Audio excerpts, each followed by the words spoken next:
When a millionaire told a maid she could only marry his son if she danced a perfect waltz, everyone laughed at her, but nobody knew the maid was once a national dance champion. What happened next shocked the entire ballroom. Before we begin, don't forget to like, share, and subscribe to USA Drama 2.0 for more powerful stories.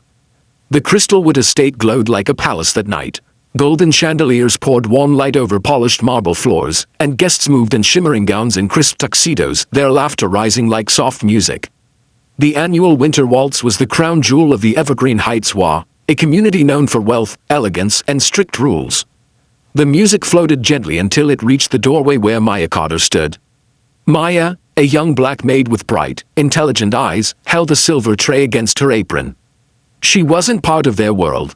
She worked in it, cleaning floors, polishing glass, and serving drinks to people who barely noticed her existence. But tonight, she felt even smaller. The guests were whispering, pointing, laughing, not at the food, not at the decorations, but at her, because standing beside her was the man she cared for most. Daniel Whitford, the handsome son of the wealthiest man in Evergreen Heights, didn't fit into this world either. Despite his expensive suits, gentle nature clung to him like sunlight. He treated the staff kindly, especially Maya. He would talk to her when others pretended she wasn't there. He would laugh at her jokes. He would ask about her dreams. And somewhere in those conversations, feelings grew. But there was a problem. His father, Mr. Gregory Whitford, the HOA's strictest board member and owner of multiple businesses, walked through the ballroom with the confidence of a king. His silver hair matched the cold look in his eyes. He approached Maya and Daniel, a half smile on his face. "Well," he said loudly, drawing everyone's attention, "my son insists he wants to marry this young woman." The whole ballroom went silent. Maya froze. Daniel stepped protectively beside her. "Father," Daniel started. Gregory raised a hand. "No, let the community hear this." He looked directly at Maya. "If you want to marry my son, you must prove you belong in this world. You must dance the opening waltz with him." The room erupted into laughter. Maya felt her cheeks burn. She looked down at her shoes, simple, worn-out flats. Gregory continued, voice smooth but sharp, "If you can dance a flawless waltz in front of everyone, I will give my blessing." Daniel shook his head. "This is ridiculous." "Is it?" Gregory smirked. "She said she wants to be part of this family. Let her show us." More whispers, more laughter, more eyes. "And if she refuses?" someone asked. Gregory shrugged. Then clearly, "She's not ready for the life my son lives."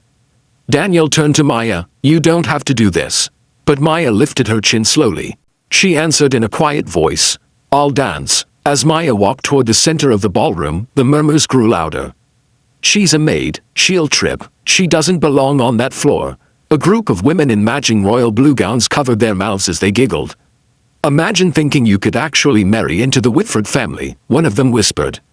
Maya heard every word, but she didn't break. Not this time. Daniel stood beside her, offering his hand. "You sure?" "Yes." He squeezed her fingers gently. "I'm right here with you." But Maya wasn't nervous about the dance itself. Because what they didn't know, what nobody in the ballroom knew, was that Maya Carter wasn't some ordinary maid. She had once been a national youth dance champion. Before life changed, before her mother passed, before money ran out and dreams slipped through her fingers, Maya lived on dance floors. She won medals, trophies, performed on stages where hundreds applauded for her. But when hardship hit, she put her dance shoes away. She needed work. She needed to survive. She became a maid to support her younger siblings. Her past glory, hidden quietly in a box under her bed. Tonight, though, she didn't need the trophies. Her heart remembered every step. The orchestra lifted their bows. The room fell silent. Daniel whispered, "Just breathe, I'm with you." Maya smiled. "I know." The first note soared through the air, soft, graceful.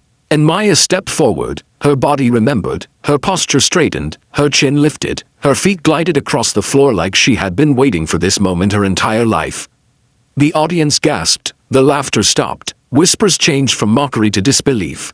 "Is she? Wait, she's incredible. How does she move like that?" Maya floated through each turn, guiding Daniel when needed. Her movements were precise, elegant, breathtaking. Daniel stared at her in awe. "Maya, you never told me." She smiled. "You never asked." As the dance continued, something changed in the room. Those who mocked her now watched in stunned silence. Those who doubted her now leaned forward, captivated. Her green uniform didn't make her look out of place anymore. Her presence outshone even the chandeliers. Her grace filled the ballroom. Her confidence silenced the whispers. The women in blue dresses stopped giggling. One whispered, "She's beautiful." Daniel held her close during the final spin, and the orchestra struck the last note. Maya ended the dance perfectly, strong, balanced, radiant. The room erupted, not in laughter, but applause, thunderous applause. Gregory Whitford stepped forward, jaw tight, eyes wide. He looked at Maya as if seeing her for the first time. Where did you learn to dance like that?" Maya replied softly. "Before my family faced hardship, I was a dance champion." Gregory blinked. He had expected embarrassment, failure. Not excellence, not this. "She passed your test, sir," Daniel said. "Do you have anything else to say?" The entire ballroom waited. Finally, Gregory nodded. He extended a hand toward Maya. "You have my blessing." Maya took his hand politely, though she didn't need his approval to feel whole. The guests clapped again, this time out of genuine respect. But the night wasn't over. During refreshments, several guests approached Maya. "You danced beautifully. We misjudged you. You belong here." The women in blue even apologized. "We were wrong," one admitted. "You proved everyone wrong." But Maya shook her head gently.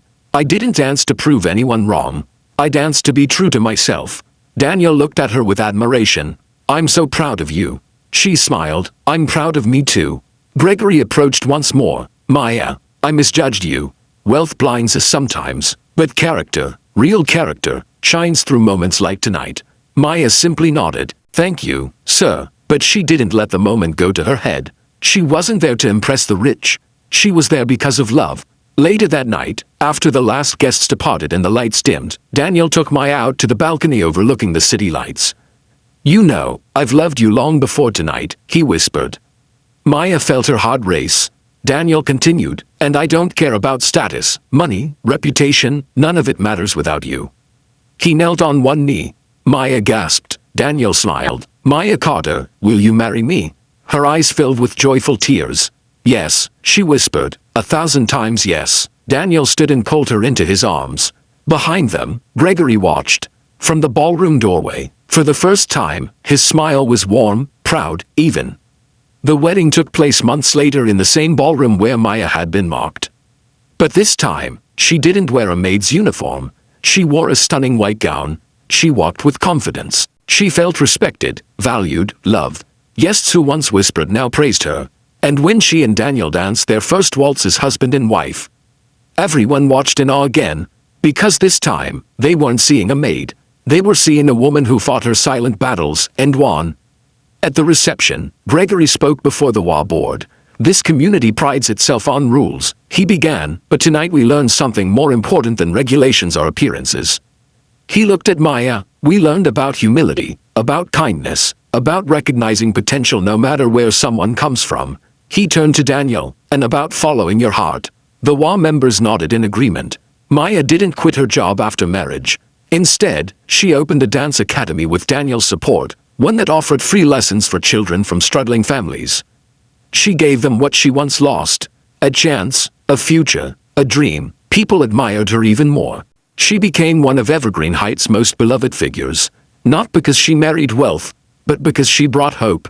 Years later, Maya would tell her students, "People may underestimate you, they may laugh, they may judge, but your value comes from who you are, not where you work, not what you wear, not what others say." And the children listened, inspired, because they saw her story. They saw her journey, they saw her victory, and they believed they could do the same. A story of heart, dignity, and quiet strength, exactly the kind USA Drama 2.0 brings to life.